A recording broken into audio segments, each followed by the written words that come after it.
오늘 무슨 날이죠? 오늘은 부활주일입니다. 예수님께서 우리 죄를 대신해서 십자가에 못 박혀 죽으셨다가 3일 만에 부활하신 사건을 기념하는 날, 이게 부활주일입니다.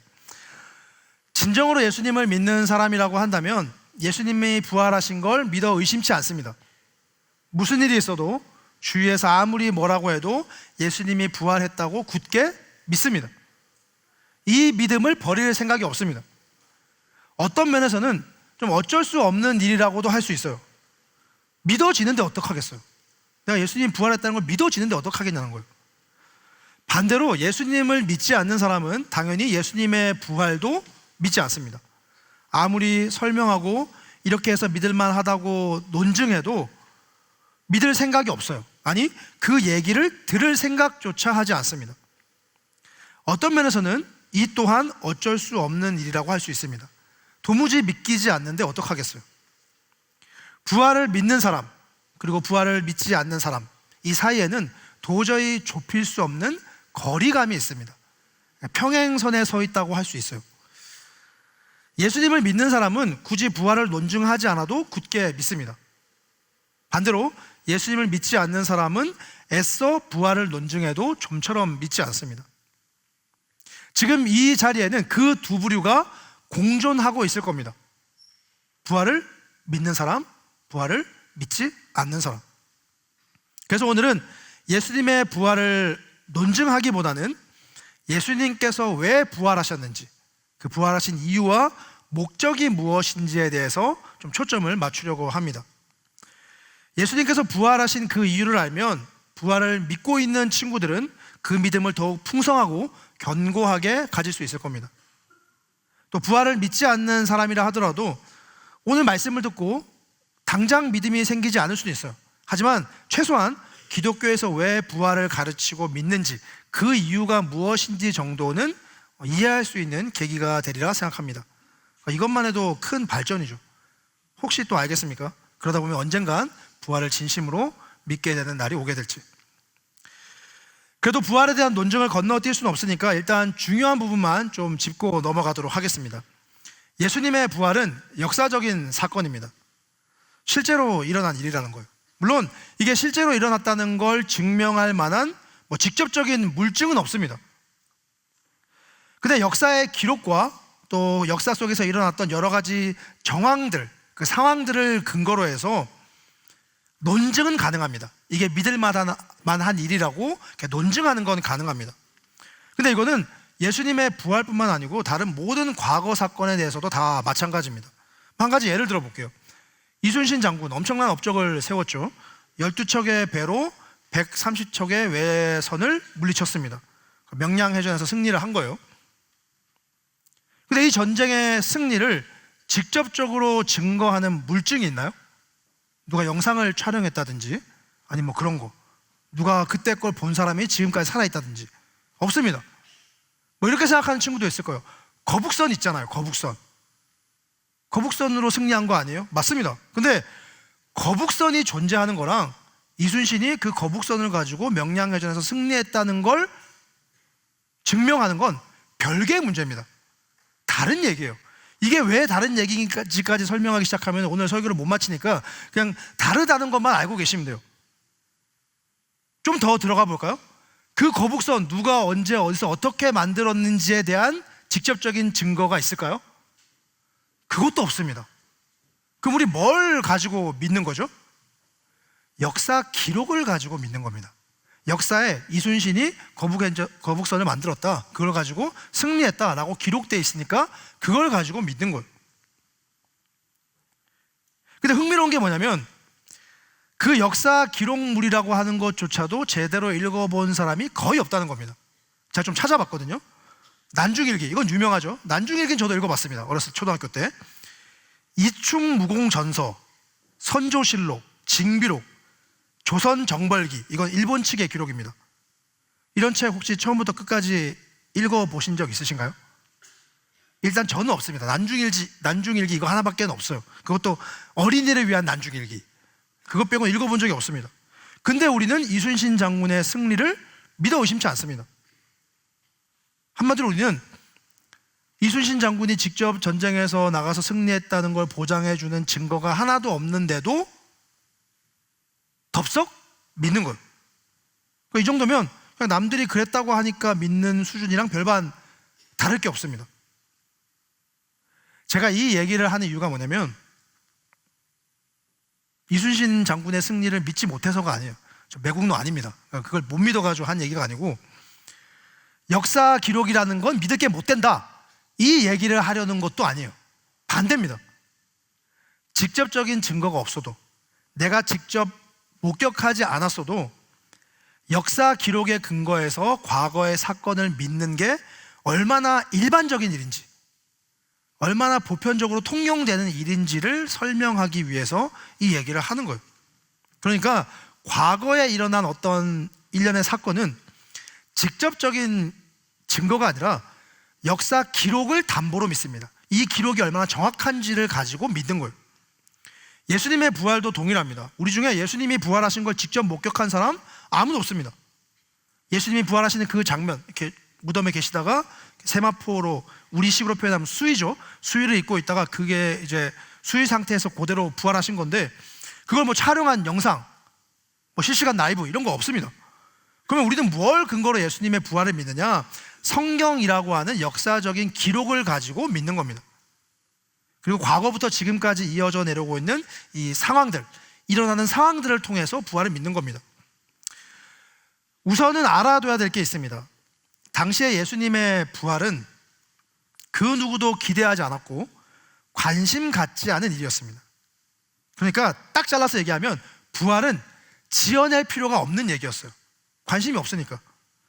당시 유대인들 사이에서는 이제 하나님께서 보내주실 메시아를 기대하는 마음이 있었거든요. 이걸 메시아 대망사상, 메시아를 크게 원한다, 소망한다 라는 건데, 그 메시아가 오면은 로마를 무찌르고 또 다른 나라들을 다 정복해서 마침내 이스라엘 민족이 세계 위에 우뚝 서도록 해줄 거다. 그래서 그 메시아가 오기를 간절히 기다리는 믿음, 그 마음이 있었습니다. 그래서 조금이라도 메시아처럼 보이는 사람이 나타나면은 우르르 몰려가가지고 혹시 당신이 메시아입니까? 혹시 메시아가 아닙니까? 하면서 막 따라다녔습니다. 근데 여기서 중요한 게 뭐냐면 메시아의 자격 요건이에요. 당시 사람들이 생각하던 메시아는 이러이러해야 된다 라는 게 있는데, 그 중에 하나가 불사예요. 불사. 죽지 않는 거. 당시 사람들 의식 속에는 죽었다가 부활하는 거 관심 없습니다. 안 죽어야 돼요. 안 죽어야 메시아인 겁니다. 그러면 죽으면 어떻게 될까요? 죽는 순간 메시아 탈락이에요.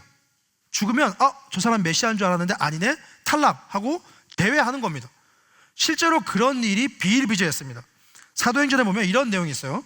여기 색깔 칠해져 있는 것만 보면 누군가가 메시아로 추앙받았습니다. 그래서 사람들이 막 따라다녔어요. 근데 그 사람이 어떻게 됐죠? 죽습니다. 그러니까 따라다니는 사람도 다 흩어져요. 또 밑에 다른 사람 추종합니다. 죽어요. 흩어집니다. 두 건만 기록했지만 두 건만 있는 게 아니고 이런 일이 빈번했다는 거예요. 저 사람이 메시아인가? 와 갔다가 죽었네? 탈락. 또 다른 메시아. 메시아인가? 죽었네? 탈락. 근데 예수님이 모든 사람이 보는 앞에서 십자가에 달려 죽으셨습니다. 죽었다는 걸 부인할 여지가 없는 거예요. 그냥 죽으셨어요. 그럼 앞으로 어떻게 될까요? 지켜볼 필요가 없습니다. 혹시 예수님 죽었지만 혹시 살아나는 거 아니야? 그런 생각 자체가 아예 없는 거예요. 죽으면 그냥 끝인 겁니다. 당시 기준에서는 죽었다는 것 자체로 메시아, 구원자가 아닌 거예요. 그러니까 유대인들의 입장에서는 이 예수님의 부활, 있을 수도 없는 일이지만 있을 필요도 없고 있어봤자 아무 소용이 없는 일이었습니다. 그러니까 부활 자체가 아무 쓸데없는 얘기예요. 부활해서 뭐 어쩌라고, 부활한 게 뭐 어땠는데, 그렇게 나오는 겁니다. 그러면 사람들이 그런 생각을 가지고 사는데, 이런 상황에서 도대체 누구를 위해서, 무엇을 위해서 예수님이 부활했다고 거짓말을 하냐는 거예요. 아무도 관심이 없는데 누구한테 거짓말을 하냐는 거예요. 예수님 부활했습니다. 그래서 뭐 어쩌라고요? 지어낼 필요가 없는 겁니다. 이게 첫 번째 근거고요. 그럼 성경이 왜 아무도 관심 갖지 않는, 아무도 원치 않는 부활을 기록했느냐? 실제로 일어난 일이라서 쓴 거예요. 그러니까 누가 이거를 반기든 반기지 않든 믿든 믿지 않든 실제로 일어난 일이기 때문에 성경이 그 내용을 담담하게 기록을 한 겁니다. 성경을 보면 예수님의 부활에 대해서 제법 자세하게 기록되어 있는데요, 여기에는 예수님의 부활이 만약에 거짓말이라고 한다면 왜 굳이 이렇게 썼을까? 우리가 누군가를 속이려고 할 때는 몇 가지 장치들을 설치하잖아요. 그러니까 꽤 그럴싸한 것들로 속이잖아요. 근데 성경을 보면 부활을 속이려고 했다기에는 왜 이런 걸 적어놨지? 이렇게 하면 더 안 믿을 텐데, 이렇게 하면 더 관심 없을 텐데 할 만한 내용까지 적혀 있습니다. 그 중에 하나가 뭐냐면 부활의 최초 목격자예요. 누가 부활을 가장 처음 목격했느냐? 여자들이었습니다. 여자들이 부활을 처음으로 목격했어요. 근데 문제가 뭐냐면 당시 사회에서 여자들은 이 법적 증언의 효력이 없었습니다. 증인이 누구야? 아, 저 여자입니다. 여자? 아, 무슨 소리 하는 거야? 이런 시대였어요. 그러니까 어느 정도였냐면 인원수를 셀 때도 여자는 빼고 셌습니다. 오늘 청소년부 몇 명 왔어요? 그러면 여자 빼고 뭐 한 200명이요 이렇게 하는 거예요. 그러니까 여자 빼고란 말도 안 해요. 그냥 200명 하면 여자는 제외된 겁니다. 그런 시대였어요. 그러니까 여자는 이 사회의 공식적인 구성원으로 인정을 안 한 겁니다. 근데 부활의 첫 목격자가 여자들이에요. 얘기하는 거예요. 예수님 부활하셨습니다. 아, 뭐 어쩌라고? 아, 부활했다니까요? 누가 봤는데? 누구 여자가 봤습니다. 콧방귀도 안 끼는 거예요. 믿어주지를 않는 겁니다. 정말 예수님이 부활했다는 걸 속일 생각이면 실제로 여자들이 목격을 했어도 이거는 숨겨야 돼요. 여자들이 목격했어도 이건 숨기고, 누가 목격했습니까? 아, 베드로가 봤습니다. 아니면 누구누구가 봤습니다. 남자를 앞세워야 먹혀 들어가는 겁니다. 근데 여기 하나 더 추가하자면 예수님의 부활을 처음으로 목격했던 여자들 중에 한 명은 예수님이 치료해 준 사람이었어요. 뭘 치료해 줬냐? 귀신 들린 걸 고쳐준 사람이에요. 안 그래도 여자라 가지고 이 증언의 효력이 없는데 그 여자가 옛날에 귀신 들렸던 여자예요. 여러분 믿어주겠어요? 아, 또 도졌나 보다, 재발했나 보다, 아, 또 미친 소리 하네, 그러면서 안 들어주겠죠. 만약에 예수님의 부활이 거짓이다 그러면 이 얘기는 빼야 됩니다. 빼는 게 이 말을 퍼뜨리는데 훨씬 더 유리합니다. 근데 왜 성경은 이 불리한 내용까지 기록을 했을까? 간단해요. 사실이니까. 부활을 처음 목격한 게 여자니까 그냥 여자라고 이름을 다 적어 올린 겁니다. 그럼 또 이렇게 또 심도 깊게 질문할 수 있어요. 혹시 그거 일부러 약간 더 디테일하게 적어가지고 그런 면까지 적어서 좀 이렇게 리얼리티를 강조하기 위해서 한 거 아니냐 라고까지 의심할 수 있는데, 그 당시에는 이런 뭐라고 표현해야 될까요? 작성 기법이 없었습니다. 뭔가 리얼리티를 강조하기 위해서 세부적인 내용들을 더 추가해서 하는 것, 그건 요즘 나온 기법이고요. 옛날에는 그런 기법 자체가 아예 없었습니다. 그러니까 사람들이 상상할 수 없는, 사실이 아니라면 쓸 수 없는 내용으로 쓰여졌다는 거죠. 또 네 번째로 부활이 거짓이라고 한다면 제자들이 변화된 것을 설명하기가 무척 어렵습니다. 예수님은 진작부터 제자들에게 내가 죽고 또 3일 후에 부활할 것이다 라고 말씀을 하셨습니다. 근데 안타깝게도 제자들은 그 말씀을 전혀 믿지 않았어요. 왜냐? 앞에서 말했던 것처럼 메시아의 자격 요건 중에는 불사가 있었기 때문에 제자들은 예수님이 메시아인 줄 알고 따르고 있는데 죽는다 그러면 그 다음은 생각이 없는 겁니다. 그 제자들은 예수님의 부활을 믿지도 않았고 크게 관심도 없었어요. 그래서 어느 정도였냐면 아까 말했던 그 여자들이 빈 무덤을 보고 와가지고 천사들의 말을 듣고 와서 예수님이 부활했습니다 라고 제자들에게 알려주니까 제자들이 하는 말이 허튼 소리 하지 마였어. 허튼 소리 하지 마. 야, 미친 소리 하지 마. 쓸데없는 소리 하지 마. 성경이니까 좀 이제 고상하게 표현을 했는데 우리가 일상적으로 하는 표현에 따르면 미친 소리 하고 있네. 미친 소리. 무슨 말도 안 되는 소리 하고 있냐, 그 얘기예요. 그리고 혹시나 해가지고 베드로가 달려갑니다. 갔는데 정말 예수님의 무덤이 비어있어요. 예수님의 시신이 안 보여요. 그걸 보고 베드로가 무슨 생각하냐면, 왜 이러지? 부활했네가 아니고, 왜 이러지? 왜 무덤이 비었지? 왜 비었지? 그러니까 부활은 생각을 안 하는 거예요. 부활은 믿을 생각이 없는 겁니다. 여자들의 증언과 무덤을 보고도 이게 어떻게 된 일이야? 그냥 이상하게만 여기는 거예요. 거기서 끝이에요. 그러니까 심지어 어떤 제자는, 여러분 잘 알고 있는 일명 의심 많은 도마라고 하는 제자는 뭐라고 얘기했냐면, 여기 보면 이렇게 되어 있죠.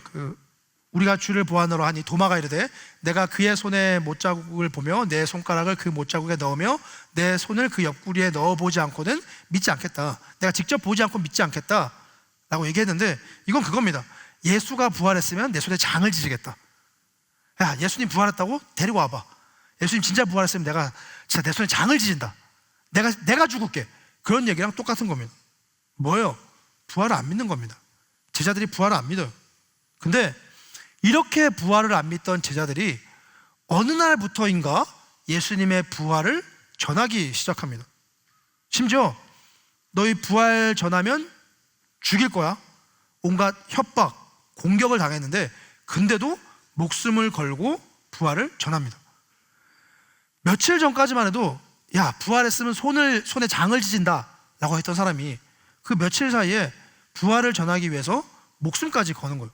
엄청나게 급작스러운 변화가 일어난 거죠. 그럼 이 변화가 왜 일어나느냐? 부활하신 예수님을 만나버린 거예요. 제자들이 부활을 안 믿다가 살아나신 예수님을 봐버린 겁니다. 그러니까 보니까 더 이상 부인할 수가 없잖아요. 부인할 수 없으니까 그때부터 예수님의 부활을 전하기 시작한 거예요. 근데 예수님이 제자들에게 한 번 딱 나타나고 사라지신 게 아니고 여러 장소에서 여러 날짜 동안 여러 사람들에게 나타내 보이셨습니다. 성경에 보면 어떤 제자는 갈릴리로 가다가 예수님 만나기도 하고, 또 주일날, 안식 후 첫날이 주일날이거든요. 지금의 그 주일날에 저녁 때 만나기도 하고, 또 500여 명, 지금 이 정도 인원이겠네요. 이 정도 인원 앞에 예수님이 짠 하고 나타나시기도 하고, 그렇게 40일 동안 그냥 하루 보이고 가셨으면 에이 잘못 봤겠지, 한 명이 보고 말았으면 에이 네가 착각했겠지 할 텐데 40일 동안 여러 사람들에게 부활하신 모습을 나타내 보이셨습니다. 그래서 제자들이 부활을 전한 거예요. 거짓말은 뭔가 얻을 게 있을 때 합니다.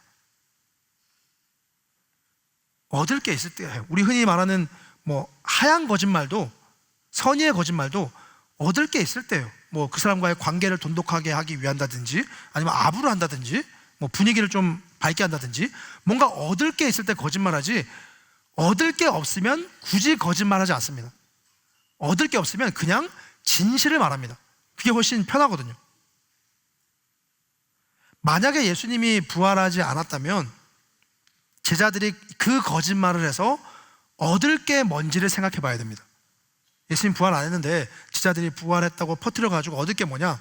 이를테면 돈이냐, 명예냐, 권력이냐, 아니면 인기냐, 여러 가지가 있을 수 있겠죠. 근데 없어요. 부활을 전하면 죽습니다. 실제로 12제자가 다 죽었어요. 사도 요한 빼고. 사도 요한은 반모섬이라고 하는 유배지에 갇혔습니다. 그러니까 좋은 게 하나도 없어요. 근데 왜 굳이 거짓말을 하냐는 거예요. 만약에 얻을 게 하나도 없는데 부활을 전하고 다녔다라고 하면 생각해 볼 일인 거예요. 혹시 진짜 부활한 거 아니야? 진짜 부활하신 예수님 만난 거 아니야? 그러니까 저렇게 목숨 걸고 부활을 전하는 거 아니야? 라고 한번 생각해 볼 수 있다는 거죠. 제자들은 예수님의 부활을 전하기 위해서 목숨까지 걸었습니다. 왜냐? 진짜 부활하신 예수님을 만났기 때문입니다. 다섯 번째로, 만약에 예수님이 부활하지 않았다고 하면 이 기독교의 형성, 또 기독교가 성장하게 된 그 배경을 설명할 길이 없습니다. 기독교는 예수님을 구원자로 믿는 종교입니다. 기독교의 시초는 예수님이고, 여기서 조금 더 확장하면 예수님의 12제자입니다. 거기서부터 기독교가 시작이 된 거예요. 근데 기독교가 이 종교라고 하는 어떤 그 카테고리로 분류되려면 그만한 숫자의 추종자가 있어야 됩니다. 그리고 그 기간이 꽤 돼야 돼요. 뭐 예를 들면 만약에 우리 가족이 뭐 섭중신 그냥 제가 섭중신이라고 해요. 저를 믿어요. 뭐 저를 신으로 떠받들어요. 4인 가족. 그러니까 나는 신이니까 난 빠져야겠죠. 그럼 3명이 저를 믿는 거예요. 섭중 종교가 생기지 않습니다. 이 정도 인원, 이 정도 시간 가지고는 종교가 형성되지 않아요. 그럼 종교라고 하는 게 인정되려면 일정한 시간과 일정한 인원수가 있어야 되는데, 그 인원수가 언제 생기냐면 제자들이 예수님의 부활을 전하면서부터 예수님 믿는 사람들이 기하급수적으로 늘어납니다. 갑자기 막 예수 믿는 사람들이 많아지기 시작하는 거예요. 그러면서 그리스도인이라고 하는 명칭이 생겼고 기독교로 자리매김을 하게 됩니다. 그때부터 제자들이 예수님의 부활을 전하면서 그 부활을 믿는 사람들이 많아지면서부터 로마 당국이 그들을 뭐 기독교라고 부르진 않았지만 예수 믿는 자들이라고 명명하기 시작합니다. 집단으로 인정이 된 거예요. 그러니까 기독교의 발흥과 부흥은 제자들의 부활 선포와 맥을 같이 합니다. 그래서 어떤 사람들은 이 제자들이 기독교라고 하는 신흥 종교를 만들기 위해서 부활을 퍼뜨렸다라고 얘기하는데, 좀 전에 얘기했죠. 그 전하면 죽어요. 자기 죽는데 자기 목숨 걸고 신흥 종교를 만들어서 뭘 하겠다는 거예요. 얻는 게 하나도 없는데. 이게 일단 말이 안 되고, 두 번째는 제자들이 예수님을 그렇게 막 신흥 종교를 만들고 싶어 할 만큼 예수님을 잘 믿는 사람들이 아니었어요. 여러분, 예수님 누가 배반했습니까? 제자가 배반했어요. 3년 동안 같이 다니던 사람이 예수님 배반했습니다. 예수님 잡히시던 그날 밤 3번씩이나 부인한 사람, 자그마치 수제자 베드로예요. 제일 믿고 따랐던, 가까이 있던 사람이 예수님 배반했어요. 다른 제자들 예수님 잡히던 그날 다 흩어졌습니다. 다 도망갔어요. 근데 그런 사람들이 예수님을 위해서 신흥 종교를 만든다고요? 자기 목숨 걸어가면서? 말도 안 되는 소리예요. 말도 안 되는 일입니다. 만약에 예수님이 부활하지 않았다면 제자들이 목숨 걸고 복음을 전하지 않았을 거예요. 그러면 기독교라고 하는 이 예수님 믿는 무리가 생길 수가 없습니다. 설명이 불가능해요. 그래서 기독교의 부흥과 발흥, 이 두 가지는 예수님이 부활하셨기에 가능한 일이 됩니다. 만약에 정말 예수님이 부활하지 않으셨다면 예수님이라고 하는 그 사람은 그 당시에 좀 인기를 끌다가 뭐 1년, 2년 지나면 잊혀지고 소리소문 없이 사라져서 지금까지 그 존재 자체가 그냥 이렇게 소멸됐을 겁니다. 아무도 모르는 일이 되었을 거예요. 근데 예수님의 부활을 믿는 사람들이 많아지니까 지금 기독교가 생긴 겁니다. 정리하면 예수님의 부활을 믿을 수 있는 이유, 역사적인 기록, 이 성경의 근거에서 믿을 수 있고요. 그 성경의 내용 중에 지어낼 필요가 없는 일을 썼다는 거, 그리고 불리한 내용까지 다 기록했다는 거, 여기서 신뢰성, 신빙성이 올라가게 됩니다. 그리고 역사의 흐름을 봤을 때 제자들이 변화된 거, 그리고 기독교가 발흥하고 부흥하게 된 거, 이게 부활이 아니면 설명이 불가능한 일입니다. 이러한 이유에서 예수님의 부활은 믿을만 하다, 합리적으로 받아들일만 하다라고 논증할 수 있습니다. 여기까지가 예수님의 부활에 대한 대략적인 논증입니다. 이제 예수님께서 부활하신 그 이유, 왜 죽으시고 살아나셨는지 그 이유를 말씀드리도록 하겠습니다. 예수님께서 부활하신 이유는 예수님이 죽으신 이유의 연장선에 있습니다. 이건 간단한 논리예요. 죽어야 부활을 할 거 아니에요. 그러니까 부활하신 이유는 죽으신 이유하고 맞닿아 있습니다. 그럼 예수님이 왜 죽으셨느냐? 하나님의 아들로서 우리를 죄에서 구원하기 위해 십자가에 달려 죽으셨습니다. 이걸 증명해 주는 게 부활이에요. 그러니까 예수님이 말씀하시는 거예요. 내가 너희 죄를 대신해서 너희를 구원하기 위해서 죽는다. 내가 하나님의 아들이다 하고 십자가에 달려 죽으셨단 말이에요. 죽으셨어요. 그걸 그냥 끝이에요.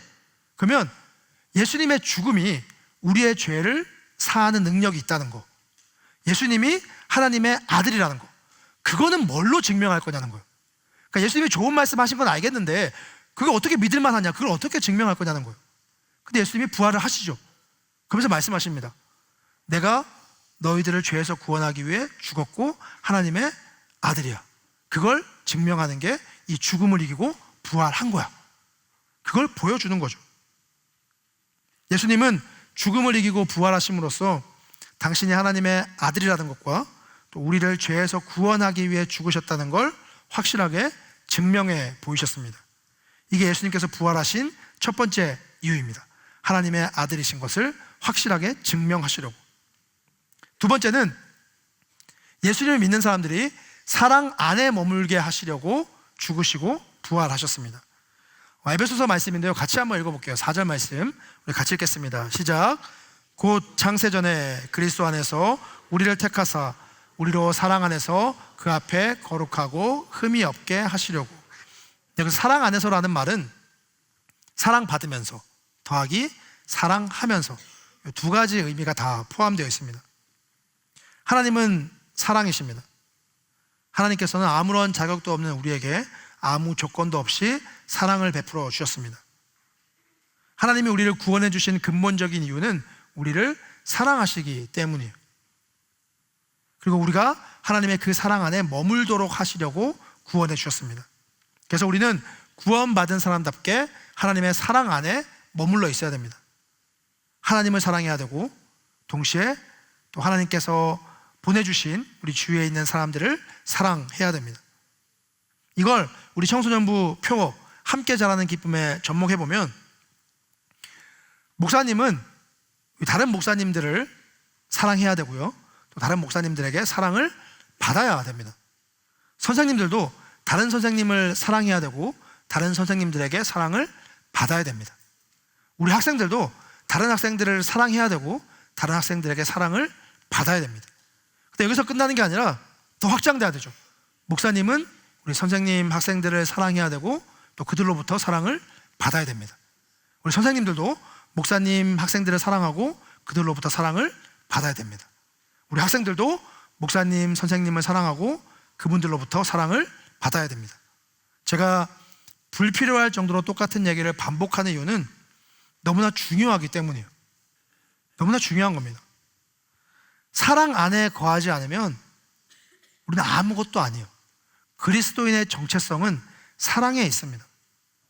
하나님께서 우리를 구원하신 이유, 예수님께서 우리를 위해 죽으시고 부활하신 이유, 우리가 사랑 안에 거하도록 하기 위해서입니다. 사랑 안에 거하는 것, 이게 부활을 진정으로 믿는 부활 신앙입니다. 세 번째로 예수님은 우리가 거룩하게 하시려고 죽으시고 부활하셨습니다. 우리 에베소서 1장 4절 말씀 다시 한번 읽도록 하겠습니다. 시작. 곧 창세전에 그리스도 안에서 우리를 택하사 우리로 사랑 안에서 그 앞에 거룩하고 흠이 없게 하시려고. 거룩한 삶이라고 하는 건 뭐냐면 흠이 없기 위해서 조심하는 겁니다.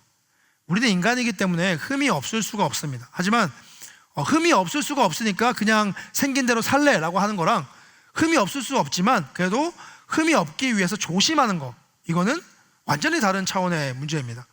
거룩해진다는 건 뭐냐면 흠이 없는 사람이 되기 위해서 이 조심성을 갖추는 겁니다. 조심성을 가지고 흠이 없는 사람, 거룩한 사람이 되기 위해서 애쓰는 사람은 점점 더 거룩해져 갑니다. 근데 거룩하면 관심도 없고 조심성 없이 그냥 되는 대로 행동하는 사람은 점점 더 거룩과는 멀어집니다. 예수님은 우리가 이 거룩한 조심성을 갖추게 하시려고 죽으시고 부활하셨습니다. 그래서 우리는 죄악된 일, 부정적인 일, 나쁜 쪽에 담대하면 안 됩니다. 너무 화끈하게 저지르면 안 돼요. 조심성을 가져야 됩니다. 말 한마디 하는 거, 행동 하나 하는 거, 혹시 이게 죄는 아닐까? 혹시 이게 거룩과 거리가 있는 건 아닐까? 항상 조심성을 갖춰야 됩니다. 그래야 부활신앙을 믿는 사람답게 살아갈 수 있습니다. 네 번째로 예수님은 우리가 찬송하게 하시려고 죽으시고 부활하셨습니다. 6절 말씀 우리 같이 읽도록 하겠습니다. 에베소서 1장 6절 같이 읽겠습니다. 시작. 이는 그가 사랑하시는 자 안에서 우리에게 거저 주시는 바 그의 은혜의 영광을 찬송하게 하려는 것이라. 찬송이 뭐냐면 하나님께 감사하고 영광 돌리는 신앙 고백을 의미합니다. 하나님 우리에게 참 많은 은혜를 주셨습니다. 일단 제일 큰 은혜는 우리에게 믿음을 주시고 우리를 구원해 주신 은혜입니다. 그 밖에 부가적으로 우리가 살아가면서 필요한 많은 것들, 우리의 감정적인 거, 물질적인 거, 그다음에 생활 전반에 걸쳐서 크고 작은 것들을 응답해 주시고 채워주시는 은혜를 베풀어 주십니다. 그리고 이 모든 것이 하나님의 은혜라는 것을 깨달을 수 있는 그 지혜와 또 믿음까지도 주십니다. 다른 누군가에게 호의를 입었으면 감사를 표하는 게 가장 기본적인 예의입니다. 누가 나한테 뭐 밥을 사주든 차를 사주든 아니면 지나가는 말로 이렇게 힘내라, 격려하면 감사합니다, 고맙습니다를 표하는 게 인지상정이죠. 하나님께서 우리에게 베풀어 주신 은혜, 그 은혜를 생각한다면 하나님 감사합니다, 하나님 찬양 돌립니다, 하나님께 감사를 표하는 게 마땅한 일입니다. 하나님은 우리를 구원하기 위해서 예수님 보내셨고 그 예수님이 우리를 위해서 죽으시고 부활하셨습니다. 이 믿음이 있다면 하나님께 감사하는 게 마땅합니다. 하나님은 우리가 당신을 찬양하게 하시려고 죽으시고 부활하셨습니다. 이제 마지막입니다. 우리에게 부활을 약속해 주시려고 예수님은 부활하셨습니다. 우리 고린도전서 15장 20절 23절 말씀 같이 읽겠습니다. 시작. 이제 그리스도께서 죽은 자 가운데서 다시 살아나사 잠자는 자들의 첫 열매가 되셨도다. 각각 자기 차례대로 되리니 먼저는 첫 열매인 그리스도요, 다음에는 그가 강림하실 때에 그리스도에게 속한 자요. 첫 열매라고 하는 건 뭐냐면 이제 앞으로 나오게 될 열매를 어떤 보장해 주는 기능을 합니다. 첫 열매가 잘 맺히면 이제 그 다음 열매들도 그 다음도 잘 맺히겠구나라고 짐작할 수 있는 거죠. 근데 예수님이 부활의 첫 열매가 되셨다, 이게 무슨 말이냐면 예수님 죽음을 이기고 부활하셨잖아요. 이걸 믿는 모든 사람들은 장차 다 죽음을 이기고 부활한다. 우리에게 좀 더 친숙한 표현을 바꾸면 예수님 믿는 사람은 다 천국에서 영원한 생명을 누린다 라는 그 약속을 증명하기 위해서 예수님이 죽음을 이기고 부활하신 겁니다. 그래서 우리는 사도신경에 고백 있죠. 죄를 사하여 주시는 거 우리 믿죠. 몸이 다시 사는 거, 그리고 영원히 사는 거, 이것까지 믿는 게 예수님을 온전히 믿는 것입니다. 그래서 진정한 부활 신앙은 우리가 잠차 임하게 될 천국, 또 임할 하나님의 나라를 바라보면서 오늘 하루 우리에게 주어진 삶을 최선을 다해서 살아가는 겁니다.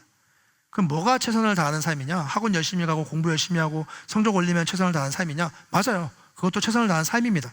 근데 신앙인으로서 최선을 다하는 삶이 뭐냐면 앞에서 말했던 것들, 하나님을 사랑하는 거, 사랑 안에 거하는 거, 그리고 거룩하게 살아가는 거, 또 찬송을 올려드리는 거, 주어진 내 삶 속에서 그 일들을 해나가는 것이 진정한 부활 신앙입니다. 오늘은 부활 주일입니다. 예수님의 부활을 기념하는 날입니다. 예수님의 부활을 믿는다는 건 그냥 단순히 예수님이 부활하셨구나, 예수님 부활하셨대 라고 하는 그 동의의 차원이 아닙니다. 부활하신 예수님께서 우리에게 주시는 새로운 생명, 영원한 생명이 내 안에 가득 차고 흘러 넘치는 겁니다. 이 생명력을 가지고 예수님께서 부활하신 그 이유와 목적에 부합하는 삶을 살아가는 것입니다. 예수님께서 부활하신 이유, 예수님은 당신이 하나님의 아들이시며 구원자이심을 확증하려고 죽으시고 부활하셨습니다. 예수님은 우리가 사랑 안에 머물게 하시려고 죽으시고 부활하셨습니다. 예수님은 우리가 거룩하게 하시려고 죽으시고 부활하셨습니다. 예수님은 우리가 하나님을 찬송하게 하시려고 죽으시고 부활하셨습니다. 예수님은 우리가 부활의 약속을 믿고 붙잡고 이 세상을 살아가도록 하시려고 죽으시고 부활하셨습니다. 우리 안에는 이미 예수님께서 주신 부활의 생명이 있습니다. 예수의 생명이 내 안에 있습니다. 예수의 생명을 받은 자답게 부활하신 예수님을 찬양하고 감사하고 기뻐하시길 바랍니다. 매일의 삶 속에서 그 부활의 생명이 나타나고 또 나타내시길 바랍니다. 이것이 그가 오신 이유입니다. 오늘 말씀을 기억하면서 매일매일마다 그리고 남은 여러분의 인생 동안에 그가 오신 이유에 걸맞게 예수의 생명이 내 안에 있는 자로서 살아가는 제2IM 청소년 무대길 간절히 소망합니다.